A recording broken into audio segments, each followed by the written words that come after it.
Hello everyone, welcome back to the lecture of pharmacology by MKT. Yeah, that's me, Dr. Mangesh Kumar Tripathi. So in today's lecture, guys, we will be starting with one of the very important topics in pharmacology, and that is alcohol. ठीक है. Now everyone knows when we say alcohol, हमारे दिमाग में एक ही चीज आती है, that is alcoholic beverages, that is the liquor जो हम लोग पीते हैं बहुत सारे लोग.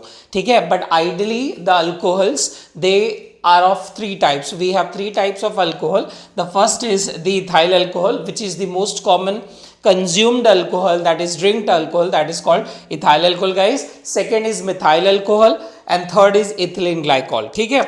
Okay, now out of these three alcohol, guys, this two alcohol, that is methyl alcohol and ethylene glycol, they are the poisonous alcohol, so they should not be consumed. ठीक है. So they are the poisonous alcohol.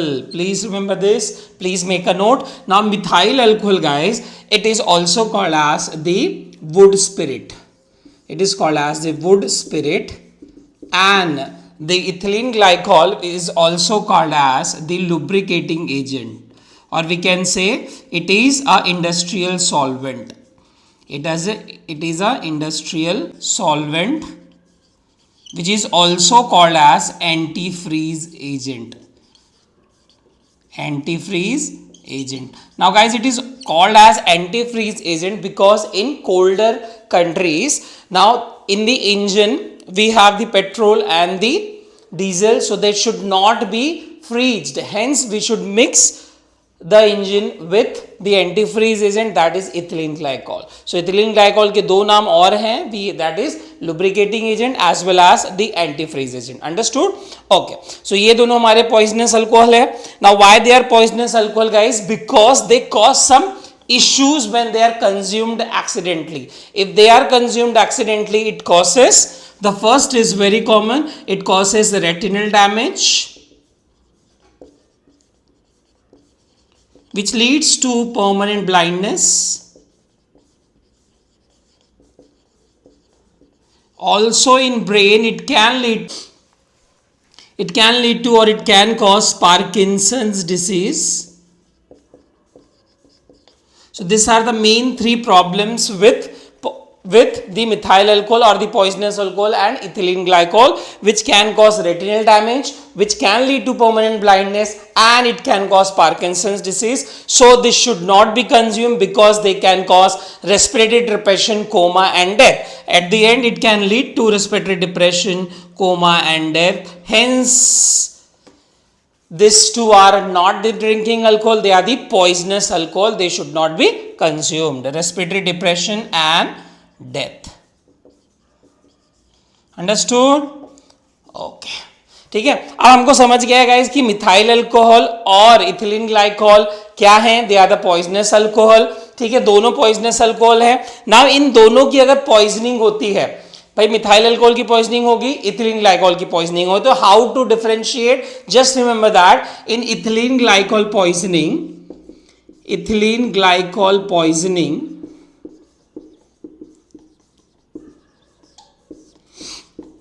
we have oxalate crystals in urine. That is, the patient will have renal stone.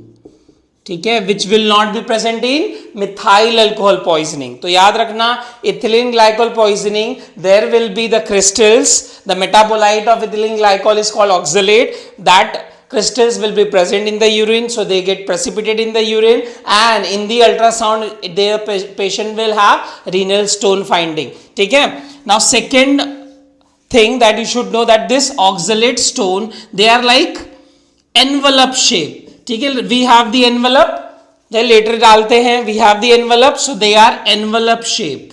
So the oxalate stones, they are envelope shaped stone.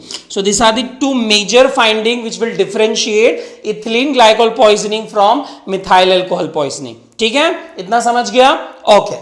Guys, now you should know that ethyl alcohol एक है, we have methyl alcohol, already हमने लिखा था, and the third alcohol, guys, is ethylene glycol. ठीक है. So guys, all three are alcohols. So all three will be metabolized in some organ. तो याद रखना, the main metabolism or the metabolic organ, or we can say the main metabolism of all alcohol, let it be any of these three, it takes place in liver. Please remember, liver is the main metabolizing house for all the alcohol. So metabolism of all alcohol takes place in liver, and the enzyme which will metabolize all this alcohol, it is called as dehydrogenase. क्या नाम है guys? Dehydrogenase. Very good. So dehydrogenase is the enzyme which will metabolize all three alcohol, let it be ethyl alcohol, let it be methyl alcohol or ethylene glycol. ठीक है, अब हम लोग अगर देखेंगे ethyl alcohol, it is the most consumed alcohol, इसके बारे में और डिटेल पढ़ेंगे, इनके बारे में पढ़ेंगे, थोड़ा इसके बारे में पढ़ेंगे, बट इन जनरल क्या होता है मेटाबॉलिज्म तीनों का. इथाइल अल्कोहल और oxidation gives guys acetaldehyde, and acetaldehyde on oxidation gives acetic acid. Now remember, methyl alcohol on oxidation will give guys 1 carbon aldehyde is formaldehyde, and formaldehyde on oxidation will give formic acid. Similarly, ethylene glycol on oxidation guys gives glycolaldehyde, and this on oxidation will give two things. We have glycolic acid and the metabolic product of it is oxalic acid. So ये दो acid हमको मिलते हैं on oxidation of ग्लाइकोलाल्डिहाइड. इतना समझ गया. और यही हमने देखा था पॉइजनिंग ऑफ इथिलीन ग्लाइकोल को अगर मुझे मिथाइल अल्कोहल की पॉइजनिंग से डिफरेंशिएट करना है, सो दिस ऑक्सैलिक एसिड और oxalate crystals will be present in the urine, that is renal stone, हमें अल्ट्रासाउंड में दिखेगा. अंडरस्टूड. तो ये सारे लोग कौन से एंजाइम से मेटाबोलाइज होंगे guys? Please remember, ethyl alcohol से एसिटाल्डिहाइड फॉर्म होने के लिए we need dehydrogenase. Similarly methyl alcohol से फॉर्मल्डिहाइड फॉर्म होने के लिए we need dehydrogenase, and ethylene glycol से ग्लाइकोलाल्डिहाइड फॉर्म होने के लिए also we need dehydrogenase. Second step, aldehyde से एसिड, तीनों एल्डिहाइड हैं और तीनों को एसिड फॉर्म होने के लिए भी वी नीड डिहाइड्रोजनेस. बस थोड़ा नाम चेंज हो जाएगा, ये एसिटाल्डिहाइड डिहाइड्रोजनेस हो जाएगा, ये फॉर्मल्डिहाइड डिहाइड्रोजनेस हो जाएगा, ये ग्लाइकोल एल्डिहाइड डिहाइड्रोजनेस एंजाइम हो जाएगा. Understood. Depending on which aldehyde is form. Understood. But overall the metabolism of all the alcohols takes place where guys? Yes, in the liver. Now normally we say it is actually 90% of the metabolism it takes place in liver. उस ठीक है metabolise हो जाएगा वो liver में ही 10%, और we can से 5 to 10% they are excreted in urine. ठीक है. Mainly which alcohol I am saying about this guys? This is ethyl alcohol, because यही कंज्यूम होता है. ये दोनों तो कोई कंज्यूम करता नहीं है बिकॉज इट इज पॉइजनस. सो याद रखना, ethyl alcohol 90% of ethyl alcohol is metabolised in liver, 5 to 10% is excreted in urine. Please remember this. This is very very important. We also have 1 to 2% they are excreted in saliva, sweat. ठीक है. % is excreted in breath. 90% of ethyl alcohol is metabolized in liver, 5 to 10% is excreted in urine, 5% is excreted in breath. उसी वो किसका basis है? Breath analyser test का basis है. And 1 to 2% guys is excreted in saliva and the sweat. Understood this much? Okay. Okay guys, now we understood that your alcohol is metabolized to aldehyde and aldehyde is metabolized to acid. Now alcohol से aldehyde कैसे form हुआ guys? We know there is alcohol dehydrogenase,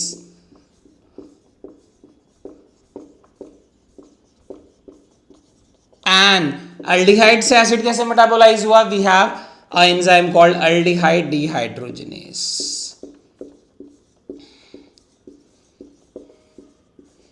ठीक है. सो हमारा ये overall summary है of the metabolism of alcohol. ठीक है. तो समझो गाइस, हमने अल्कोहल डिहाइड्रोजनेस इनहिबिटर दे दिया. So there has to be a inhibitor जो अल्कोहल डिहाइड्रोजनेस को इनहिबिट करेगा, और there has to be inhibitor which will inhibit the aldehyde dehydrogenase. So we have a inhibitor that is alcohol dehydrogenase inhibitor, and this is called fomepizole. Fomepizole. देखो सबके अपने अपने use हैं, हम लोग आ जाएंगे उस पे अपने आप. ठीक है. एंड अल्डिहाइड डिहाइड्रोजनेस इनहिबिटर अगर देखते हैं guys, so it is we have Antabuse, इसको दूसरी नाम से भी लिखते हैं एंटाब्यूस, इसका असली नाम इज डायसल्फिराम। सो गाइस दोनों inhibitors we have aldehyde dehydrogenase inhibitor, इसका कहीं यूज होता है, and we have alcohol dehydrogenase inhibitor, उसका भी कहीं यूज होगा, हम लोग इसके बाद देखेंगे। अंडरस्टूड? बट अभी आपको नाम पता होना चाहिए that there is a alcohol dehydrogenase inhibitor which is called fomepizole, and there is a aldehyde dehydrogenase inhibitor which is called as the disulfiram, entabuse. ठीक? Okay?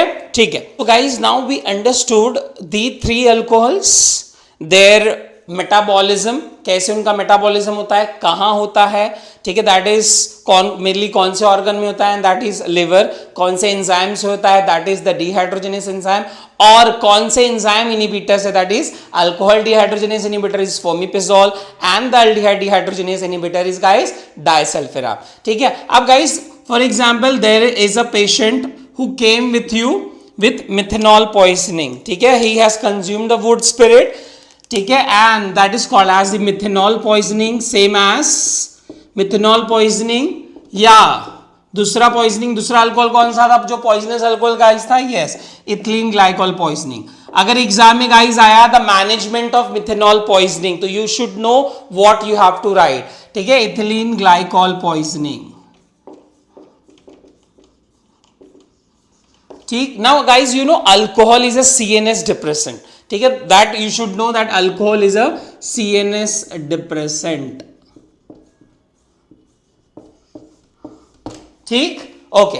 अब पेशेंट आया है मिथेनॉल पॉइजनिंग या इथिलीन ग्लाइकोल पॉइजनिंग के साथ, तो what you will give? So just remember guys, the best treatment और the treatment for methanol और ethylene glycol poisoning is only one, and the mnemonic to remember this is, mnemonic to remember methanol and the ethylene glycol poisoning management is SHAFA. So just remember this is your mnemonic for methanol poisoning management or ethylene glycol poisoning management. MX मतलब management. Now A stands for guys you know अगर methanol poisoning हो रहा है, ठीक है, methanol poisoning हो रहा है, ठीक है, means excessive formation of the acids, that is acetic acid form हो रहा है, मतलब मिथेनॉल पॉइजनिंग है, तो फॉर्मिक एसिड एक्सेसिव प्रोडक्शन हो रहा है, ठीक है, means there is what, there is acidosis which is going on in the liver, in the body there is acidosis, more of acidosis. So अगर मुझे एसिडोसिस को करेक्ट करना है, so what should I give? I should give a base, so that is sodium carbonate. So sodium carbonate which will neutralize the acidosis which is caused by your methanol poisoning or ethylene glycol poisoning by its metabolite, that is oxalic acid and formic acid. So sodium bicarbonate is given for correction of metabolic acidosis.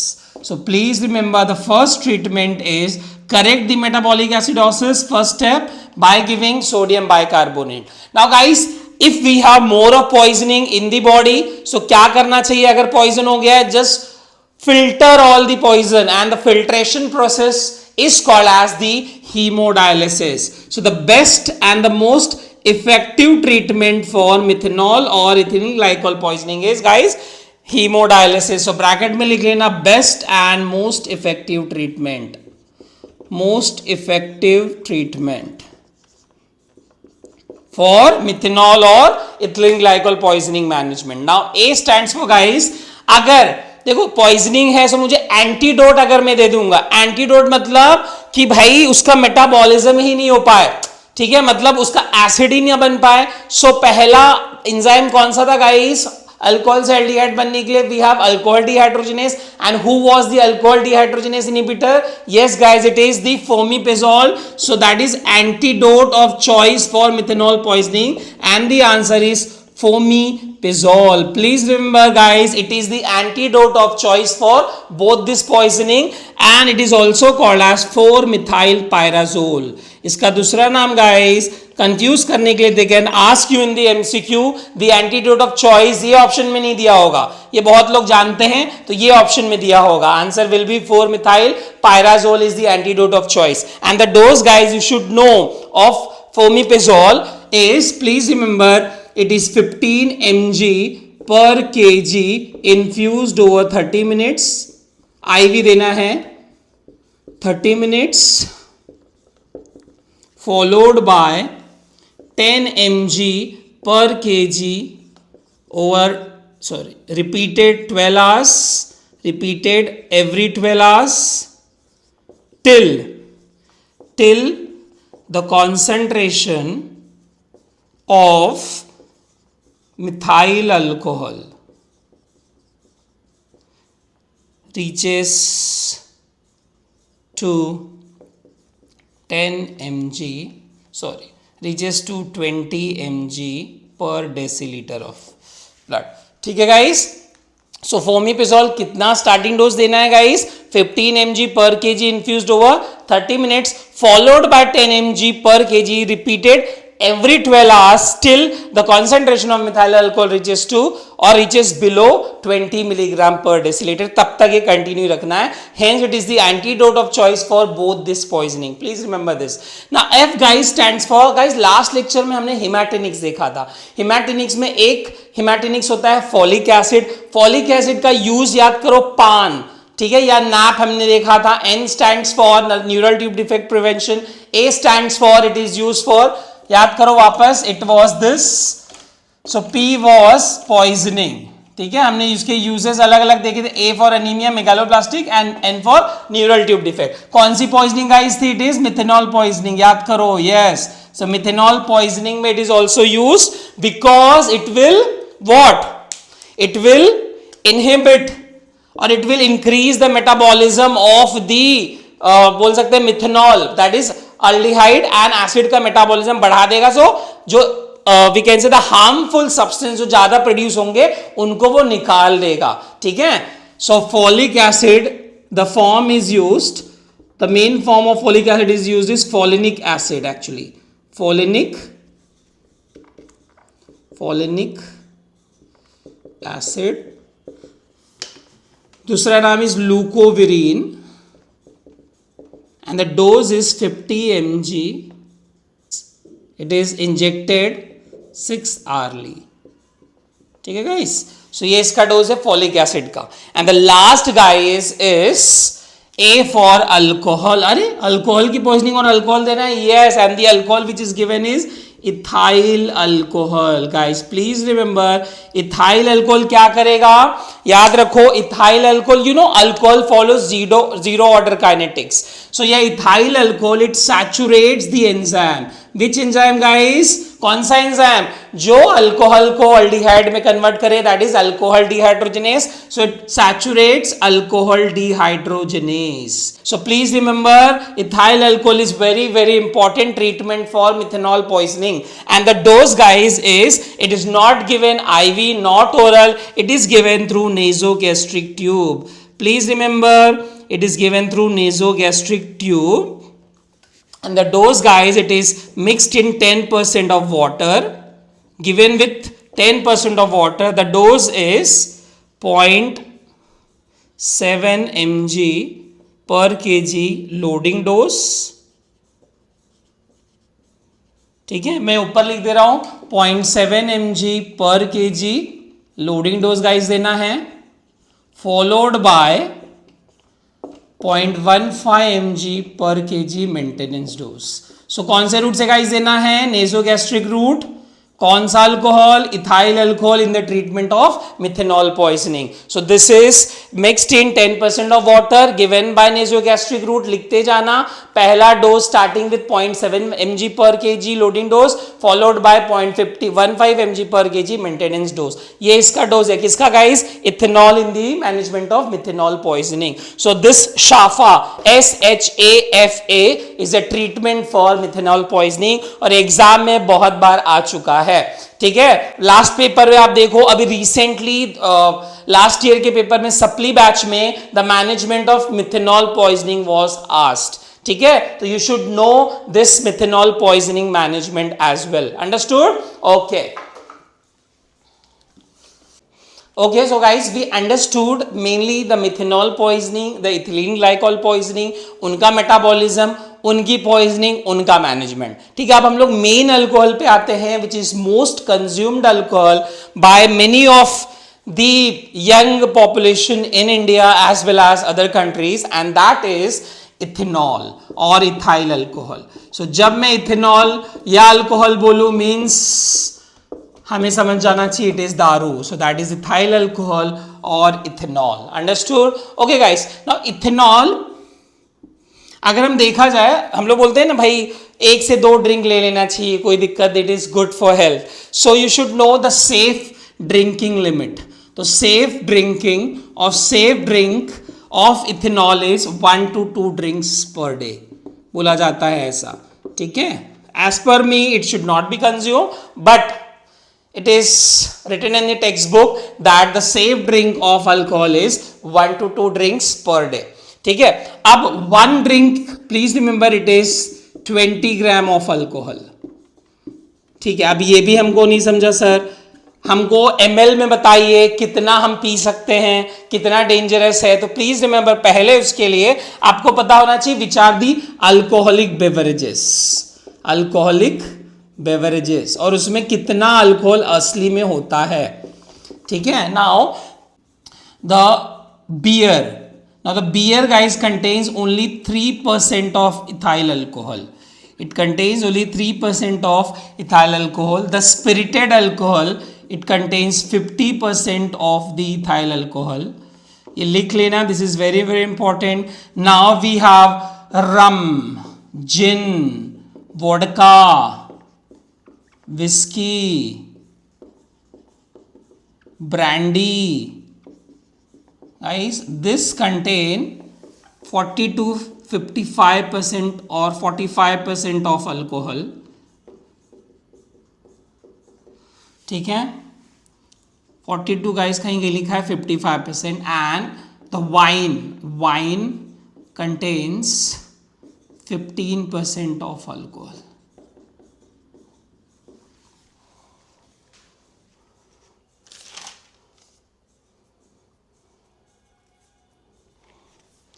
ठीक है, सो 15 sorry wine contains 10 to 15% of alcohol. So please remember guys. ना how, अब यहां पे मैं देखना चाहूंगा अगर 1 ड्रिंक हम देखेंगे बियर का, it is 400 ml of beer.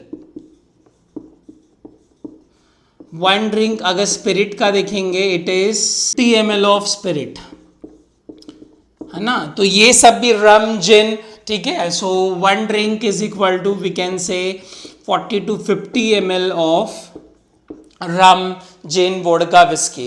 And wine देखेंगे, so 1 drink is 150 ml of wine. Please note it down. ठीक है, so this is the safe drinking limit, 1 to 2 drinks per day. 1 drink is 20 gram of alcohol. अब alcoholic beverages से आपको पता होना चाहिए उसमें कितने अल्कोहल होते हैं वो पता होना चाहिए, और एक ड्रिंक में उनके कितने कम we can consume the alcohol, that you should know. Understood? Okay. Now guys, alcohol consume जो कर रहा है they will have a bad effect also. So we should know the effects of alcohol on the body. So we have many effects. So how to remember the effects of alcohol? So effects of alcohol can be remembered by, just remember MPLSD. Just remember guys, MPLSD. Now M stands for medical effect of consumption of alcohol. P stands for the psychiatric effect.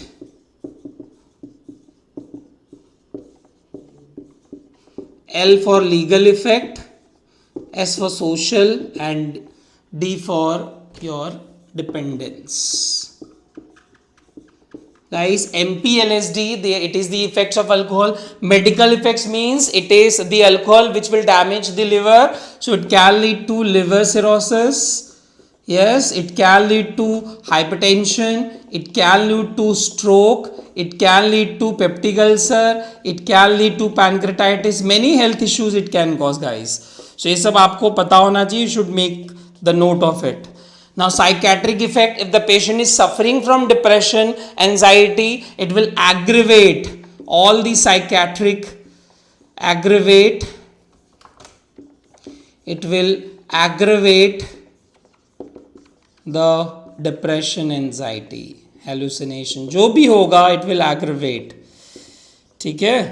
Now legal, ठीक है, now you know legal, if it is the person is drinking and driving, it can lead to drinking and driving, drink and drive, it can lead to accidents, it can lead to sexual crime, the rapes, sexual assaults, many things, ठीक है। it can lead to death of any individual by accidents, so accident इसी में continue कर सकते हैं, death, injuries, ठीक है। so there are many legal issues, ठीक है। it can lead to, चलो वो सोशल में हम लोग आ जाते हैं। आप सोशल में अगर आते हैं, सोशल में it can lead to loss of job, by the person is drinking and coming to the job, he can or she can lose his or her job, loss of job, family issues, ठीक है, fight, all that, it can lead to divorce, ठीक है। it can lead to also the, we can say, the legal custody of the child, भाई जो normal है उसी के पास जाएगा, the one who is more of alcoholic, the custody will not go to that person. So you should know the social effect. And the last is dependence. Excessive alcohol leads to dependence, it can cause physical dependence, and because of which all these things will arise. So it is the dependence which will cause all the symptoms, that is the medical effects, the psychiatric effect, the legal effect and the social effect. So you should know the effects of alcohol, guys, ठीक है। अब हम लोग देखेंगे भाई कितना concentration of alcohol अगर blood में होता है तो वो हमारे बोल सकते हैं ना, पेशेंट को एकदम यूफोरिया करवाता है, उसको अच्छा लगता है। कितना कॉन्सेंट्रेशन होता है तो अटेक्सिया होता है, मेमोरी लॉस होता है। कितना कॉन्सेंट्रेशन होगा तो patient can go into respiratory depression, coma and death. That concentration you should note it down because it can come in the MCQ, okay, ठीक है। Okay guys, so this is the concentration of the alcohol, ठीक है। कितना concentration अगर blood में है, so what effect it can cause, ठीक है। Now this is the chart, please make a note of it. Now concentration less than 50 milligram per decilitre, the patient will have more of sociability, increase sociability, sense of wellbeing, उसको बहुत बहुत प्यार चारे से एकदम बात करेगा, एकदम उसके जैसा कोई अच्छा है ही नहीं ऐसा आपको लगेगा, ठीक है। Second, if the concentration is between 50 to 100 mg per dl, so there will be lack of concentration and disturbed gait, so the balance of the person who is drinking alcohol will be disturbed, concentration अच्छा नहीं रहेगा, 100 से 150 रहेगा, so it can lead to ataxia, balance loss होना चालू होगा, impaired mental and motor skill, ठीक है, and slurred speech अटकना चालू होगा, all that short term memory loss, ठीक है। 200 milligram the patient will have no response to sensory stimulus, आप उसको कोई भी स्टिमुलस सेंसरी दिया जाएगा, touch, pain, pressure, he will not respond to that. 250 होगा the patient will go in coma, and if the concentration of alcohol reaches more than 400 to 500, the patient will have respiratory depression and death. So please remember the concentration of alcohol is very very important, which can come in MCQ. Please make a note of it, ठीक है। So this is the concentration of alcohol. अगर इतना ज्यादा होगा अलग अलग level पे, so अलग अलग इफेक्ट पर्सन को होगा, understood, okay. We understood the ethyl alcohol, भाई उसका मेटाबॉलिज्म कहाँ हो रहा है, that is in the liver, ठीक है। भाई कौन से अल्कोहलिक बेवरेजेस वी नो, उनमें कितने कितने कॉन्सेंट्रेशन है ethanol, that is ethyl alcohol के, कितना सेफ होता है ड्रिंकिंग, क्या इफेक्ट्स होते हैं, मेडिकल इफेक्ट्स हो सकते हैं अल्कोहलिज्म के, we have the legal effect, psychiatric effect, the dependence, all that, and भाई कितना कॉन्सेंट्रेशन अगर ब्लड में प्रेजेंट है तो क्या क्या इफेक्ट्स हो सकते हैं। Now we should know if a patient और anyone who is a chronic alcoholic, ठीक है। नाउ क्या इफेक्ट और हो सकता है भाई, अगर वो दारू रोकेगा तो क्या इफेक्ट होगा, and how will you manage that withdrawal symptoms of that alcoholic person, ठीक है। अब उसके लिए आपको पता होना चाहिए guys, just remember, if the patient is consuming alcohol repeatedly, ठीक है, so he is consuming alcohol continuously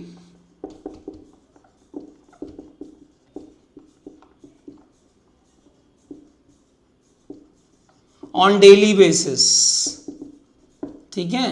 so initially he will have all this inhibitory neurons क्या हो जाएंगे, मतलब गाबानर्जिक न्यूरॉन्स बढ़ने लगेंगे, इनहिबिटरी इफेक्ट उनका बढ़ेगा, so the patient will have CNS depression, so patient will have भाई हैलुसिनेशन, उसको बहुत अच्छा लगेगा, यूफोरिया, एकदम हाई फाई, बहुत अच्छी बातें करेगा, ठीक है। प्लीज रिमेंबर दी जैसे जैसे वो चालू करेगा उसको अच्छा इफेक्ट आना चालू होगा, बट जैसे जैसे समय पास होगा this effect will come down. Same amount of वो अल्कोहल पिएगा, हर दिन सेम अमाउंट ऑफ अल्कोहल पिएगा, ठीक है, that is 1 to 2 drinks every day, या 2 से 3 drinks every day he will drink, ठीक है। तो स्टार्टिंग में ही will have a very euphoria, everything he will have, but धीरे धीरे the concentration of the alcohol decreases and the patient develops the tolerance to the same amount of alcohol. जितना वो पहले भी पी रहा था, ठीक है, उतना ही वो पी रहा है, but the effect is not the same as previous one. This is called as the tolerance. Now what he will do, भाई उसको लगेगा भाई मजा ही नहीं आ रहा है, so what that patient will do, वो वापस पूरा मतलब ज्यादा amount of alcohol, now he will drink more and more and more alcohol. You are understanding? More and more alcohol, and this will cause the dependence, and this is the one which will cause all the medical effects, the psychiatric effect, everything it will cause. So this is called as the dependence. Excessive amount of alcohol he is consuming. You are understanding? Now समझो guys, ये जो alcohol वो P रहा है, that is the patient is dependent on the alcohol. Now कुछ समय बाद suddenly alcohol unavailable हो गया. Please remember there is unavailability of alcohol, unavailability of alcohol. Now what it will do to guys, भाई alcohol ही नहीं उसको मिल रहा है, so he will have all this excitation symptoms, CNS depression, everything will have, sorry मतलब all that CNS depression तो है ही, अल्कोहल एक्साइटेटरी सिम्टम्स चालू हो जाएंगे, बीपी बढ़ जाएगा, all that he will have, and this is called as the acute withdrawal syndrome guys. Acute withdrawal symptom of alcohol. So this acute withdrawal symptom will develop when there is non-availability of the alcohol in a chronic alcoholic who is dependent on the alcohol. अब patient guys आपके पास acute withdrawal symptom के साथ आया, अब वो क्या symptom होते हैं, he will come with happy birthday. Please remember the mnemonic happy birthday. H stands for guys, he will have hyper excitability. भाई अगर कुछ विड्रॉ हो गया, सो एकदम झटकने लगा, एवरीथिंग हाइपर एक्साइटेड हो जाएगा, all the movements will be hyper excited, भाई उसको चाहिए, रेस्टलेसनेस हो जाएगा. This is called H or hyper excitability. B stands for the patient's blood pressure will increase and the patient will have tachycardia. And D stands for the patient will have all the hallucinations, everything, because why? Because already CNS depression है, इतना ज्यादा effect है alcohol का, so the patient will have restlessness, ठीक है, sweating, flushing, everything the patient will have. This is called delirium tremens. Patient will have hallucination, यहां पे भी हैलुसिनेशन लिख सकते हैं, इसी के अंडर में आ जाएगा वो. So hallucinations, auditory hallucinations, tactile hallucination, patient have increase BP, tachycardia, delirium tremens. ये सब गाइस क्यों हो रहा है? Because there is acute withdrawal symptom. These are the acute withdrawal symptoms. Sudden cessation of alcohol will lead to all the symptoms. ठीक है, alcohol you no is CNS depressant, ठीक है, तो अलग अलग न्यूरॉन्स जो डिप्रेस हुए, एक्साइट हुए हैं, उन्हीं का सिम्टम्स ये है जब हम अल्कोहल छोड़ते हैं. You understood? Okay, now how to manage it. अब हम लोग हर चीज को मैनेज करेंगे. भाई पेशेंट को अगर बीपी बढ़ गया है, टैकीकार्डिया, तो उसको मैनेज करेंगे. पेशेंट को डेलीरियम ट्रेमर्स है, मतलब रेस्टलेसनेस हो रहा है, एकदम एंजाइटी है, हाइपर एक्साइटेबल है पेशेंट, तो उसको मैनेज करेंगे. And one more thing guys, the patient will also have, now alcohol guys damages a area in the brain. मैं यहां लिख दे रहा हूं, alcohol damages Wernicke's area in the brain. So damage Wernicke's in the brain, ठीक है. Now Wernicke's will lead to the damage of alcohol, damage Wernicke's of brain. It is very important for conduction, for cognition, memory, everything, बहुत सारी चीज के लिए. It leads to Wernicke's Korsakoff psychosis.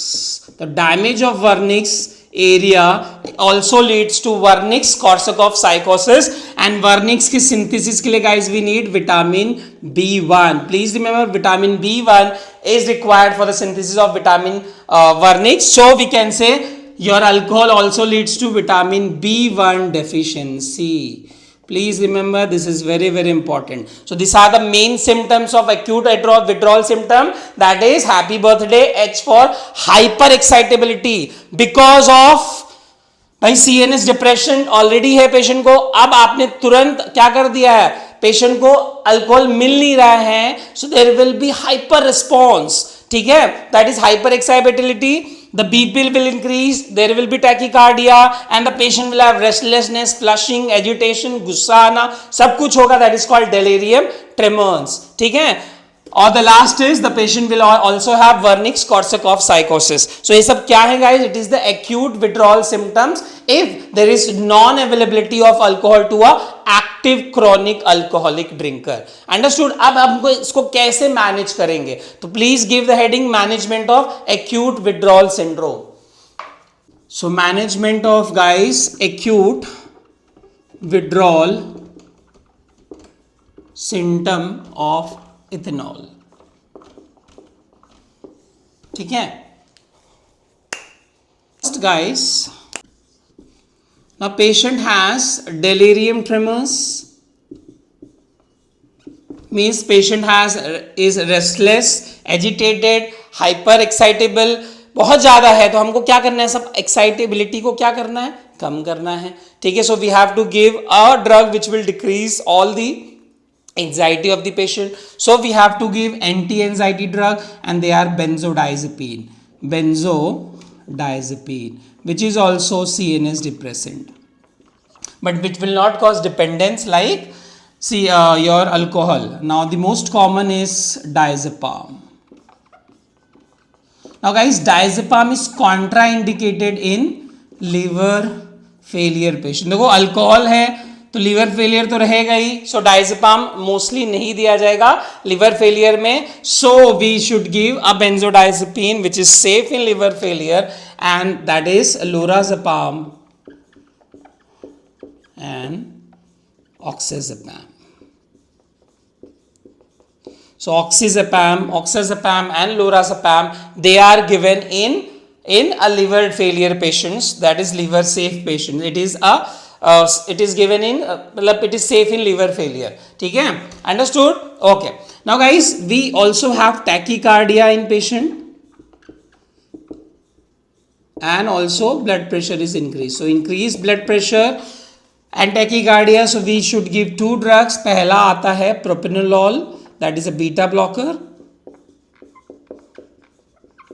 and second is a alpha 2 agonist, that is called clonidine. So this is alpha 2 agonist which will decrease the blood pressure. So these are the drugs given for to control the tachycardia and blood pressure. And the last drug guys, it is given for Korsakoff psychosis.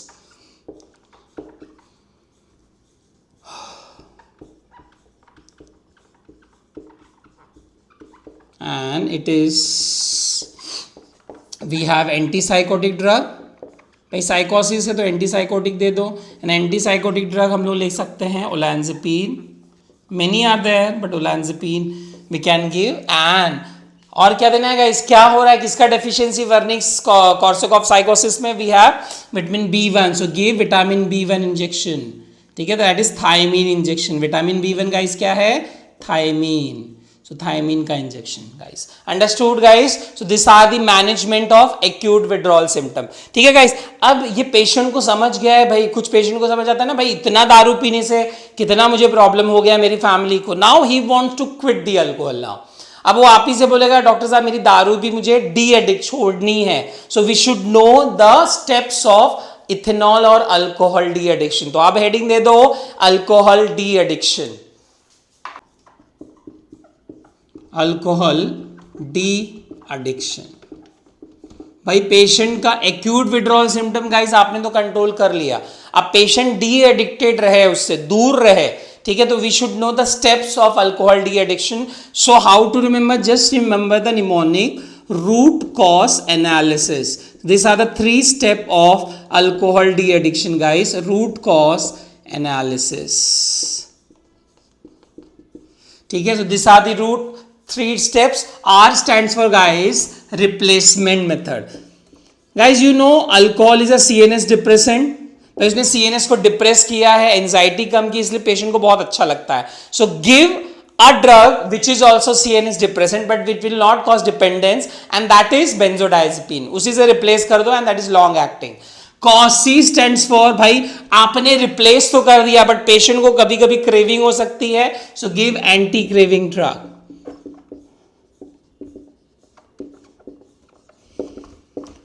ठीक है. Now A stands for, guys, patient को अब डराना है आपको भी. अगर तुमने दारू पिया, अवर्जन, फियर लाना है, that is aversion. A stands for aversion और deterrent therapy. So please give the patient a deterrent और अवर्जन थेरेपी. देखो 2 ही स्टेप काफी है, ये ज्यादा फॉलो नहीं होता, बट वी कैन. अगर नहीं उससे भी मान रहा है तो भी दारू पीने जा रहा है, तो we can have aversion therapy. So this are the 3 steps of alcohol de-addiction: root cause analysis, replacement method, anti craving drug and the aversion therapy. ठीक, अब एक एक करके हम लोग देखते हैं. So the first, guys, is replacement therapy. Replacement therapy. So replace your alcohol. भाई पेशेंट का अल्कोहल रिप्लेस कर दो with long acting CNS depressant. long acting CNS depressant. देखो, ठीक है. and the drug is, yes, it is benzodiazepine, but not, guys, lorazepam or diazepam. it is the drug is, it is chlordiazepoxide. It is the drug which is a long acting CNS depressant which will replace with alcohol. Understood? So this is the replacement method. Now coming to the second, guys, that is anti craving drug. देखो patient को आपने replace तो कर दिया with alcohol. Now the patient may sometime go to the party and he or she sees his patient or her patient that they are drinking alcohol. उसका ही मन हो सकता है. So craving को कम करना है, so we have to give anti craving drug. So we have 2 anti craving drug. The first is called naltrexone and second is called acamprosate. Patient को काम रखता है, हम लोग बोलते हैं एंटी क्रेविंग, तो उसके क्रेविंग को काम रखेगा, तो acamprosate. Now naltrexone is opioid antagonist. याद रखना, guys, alcohol increases the craving. ठीक है. सो हम लोग अपोजिट वाला ड्रग देंगे उसके. So acamprosate, this is opioid antagonist naltrexone and acamprosate is NMDA antagonist. हमारा alcohol is NMDA agonist, glutamate agonist. ठीक है. अब ये एंटागोनिस्ट है तो क्रेविंग को कम कर देगा. This 2 drugs are the one which will decrease the craving. Now guys, we also have 2 more drugs, ठीक है, which is given for craving but they are not approved by FDA for craving. And the drug which are not approved, guys, याद रखना, वो drug हम लोग किसी indication में दे सकते हैं बट वो उसके लिए अप्रूव नहीं हुआ है. ऐसे ड्रग्स के यूज को हम बोलते हैं of label drug. So off-label drug is drugs used for unapproved therapeutic indication. Drug used for unapproved therapeutic indication. So off-label drug for craving we have 2, and that is topiramate. ये हम लोग ना anti epileptic CNS में जब आएंगे proper specific anti epilepsy में, तो वहां ये 2 ड्रग पढ़ेंगे, and गाबापेंटीन. So these 2 drug, guys, are anti epileptic. And they are off label drug for craving. So they are anti craving off label drug. ठीक है. Understood? Okay. लास्ट स्टेप पे आते हैं, दैट इज अवर्जन थेरेपी. भाई patient को fear लाना है. भाई वो इनसे भी नहीं मान रहा है, आपने क्रेविंग भी कर दी, आपने रिप्लेस भी कर दिया, बट सम आर, भाई लातों के भूत बातों से नहीं मानते बोला जाता है ना. So the third step is we have to induce the fear in the patient. अगर तुमने ये लिया, ठीक है, तो हम एक दवा दे देंगे जो कुछ और कॉज कर देगा, and that is the aversion therapy. And the aversion, most common aversion therapy which was used or which is still used sometime, and the drug is a Antabuse. It is called as disulfiram. क्या बोलते हैं guys? Disulfiram. And the dose of disulfiram guys is 250 mg tablet. तो इसका ये dose है एंटाब्यूज और disulfiram का। अब ये मैंने आपको ऑलरेडी इसका नाम बताया था, ये क्या है disulfiram? Yes, it is acetaldehyde dehydrogenase inhibitor. It is acetaldehyde dehydrogenase inhibitor. Yes, correct. Okay, तो याद रखो वापस, ethanol on oxidation gives acetaldehyde, and acetaldehyde on oxidation guys gives acetic acid. अब कौन सा एंजाइम यहां आता है? Alcohol dehydrogenase. इसको इनहिबिट करने के लिए वी हैव फोमिपेजोल। अब ये सेकेंड स्टेप क्या है? With the presence of aldehyde dehydrogenase. Which है अल्डिहाइड डिहाइड्रोजनेस? इट इज, नाम में है एसिटल्डिहाइड डिहाइड्रोजनेस। तो हमारा डायसल्फिराम गाइस किसको इनहिबिट करेगा? Yes, correct, it will inhibit, yes, it will inhibit acetaldehyde dehydrogenase. So what will happen? The concentration of acetaldehyde will increase and increase and increase, which will cause, भाई वो patient को मारने जैसा symptom मार देगा patient को, that is it will cause फांसी। It causes 5 symptom फांसी। प्लीज रिमेंबर, इट कॉसेस फांसी। मैंने फांसी की ये स्पेलिंग लिख दी है, FACHE, फांसी। F stands for it will cause flushing, vasodilation, चेहरे पे एकदम red red red red. A stands for it will cause abdominal pain. C stands for it will cause chest pain. देखो पेशेंट को इतना problem, पेट दर्द, बदन दर्द, chest pain, flushing. H stands for guys hypotension, severe hypotension, weakness, एकदम respiratory बेहाल हो जाएगा। And the last is MS is excessive emitting, vomiting, nausea, vomiting. NV is nausea, vomiting. MS is हद से ज्यादा चालू होगी। Hypotension can cause respiratory depression and death of the patient. इसलिए मैंने बोला फांसी is the mnemonic of acetaldehyde accumulation. जितना ज्यादा एसिटल्डिहाइड एक्यूमुलेट होगा ये सिम्टम्स आने लगेंगे। Now the patient will have fear, ठीक है, कि ये तो यार मतलब अल्कोहल पीने की वजह से मुझे हुआ, बट ये अल्कोहल पीने से नहीं हुआ। अल्कोहल के बाद हमने कुछ समय बाद उसको डायसल्फिराम दे दिया पानी में डाल के और उसको पता नहीं चला। And because of disulfiram acetaldehyde gets accumulated, because it will inhibit this enzyme, जिसके वजह से ये एक्यूमुलेट होगा और उसके एक्यूमुलेशन से 5 फांसी वाले सिम्टम आएंगे, FACHE। Please remember, and the patient will have, भाई उसको फियर हो जाएगा, इट इज अ डिटरेंट, भाई मैं तो अब इससे दूर रहूंगा। सो that is called aversion therapy. देखो ये इतना यूज नहीं होता, but in some patient we can use this. So this is aversion therapy which can lead to disulfiram like symptom. इसीलिए इसका दूसरा नाम ही सारे symptoms का हम लोग बोलते हैं, it is called disulfiram like reaction. ठीक है, कुछ ड्रग होते हैं जो इन्हीं के जैसा सिम्टम दिखाएंगे, so it is called disulfiram like reaction. So disulfiram like reaction, disulfiram तो देगा ही देगा। कौन से और ड्रग दे सकते हैं? Please remember, by mnemonic cyclic GMP। Please remember guys, कौन सा mnemonic? Cyclic GMP। C stands for cephalosporin, it is the antibiotic. अब सेफेलोस्पोरिन ये एक एंटीबायोटिक है, मैं इसके अंदर जो जो उसके ड्रग आएंगे उसका पूरा नाम लिखता हूं। G stands for guys griseofulvin, bracket में लिख लेना, it is a anti fungal.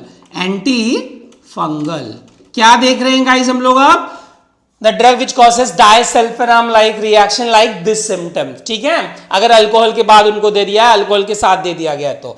So anti fungal drug is griseofulvin. Third is metronidazole, it is a anti amoebic drug which is given in amoebic dysentery.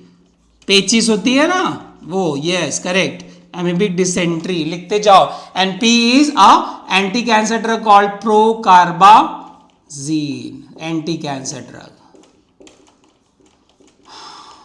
ठीक है। Now aversion therapy is also called guys deterrent therapy. मैंने बोला था deterrent है, they will cause fear, ठीक है। Now इन चारों में से गाइस ना एक ड्रग है which is of label deterrent, ठीक है, वो हम लोग ना डायसल्फिराम की जगह पे यूज कर सकते हैं। It is not approved for aversion therapy but it is like off label use, जो मैंने इसके पहले आपको बताया था एंटी क्रेविंग के लिए off label drug. Similarly metronidazole के ब्रैकेट में लिख लो it is a off label deterrent drug, off label deterrent drug which will cause fear to the patient that if he consumes it he will have all this symptom. ठीक, okay. Now sir guys cephalosporin में कौन कौन से cephalosporin होते हैं, please remember. कैसे याद रखना है guys. Now you are giving at present NEET, आगे आप नीट पीजी दोगे. नीट के पहले गाइस क्या था, पीएमटी. सो पीएमटी क्या हो गया, X PMT. So X PMT. So X, ये ड्रग्स में ना आएंगे words. So this is stands for cefoxitin, X. P stands for cefoperazone, M stands for cefamandole and T stands for cefotitan, titan.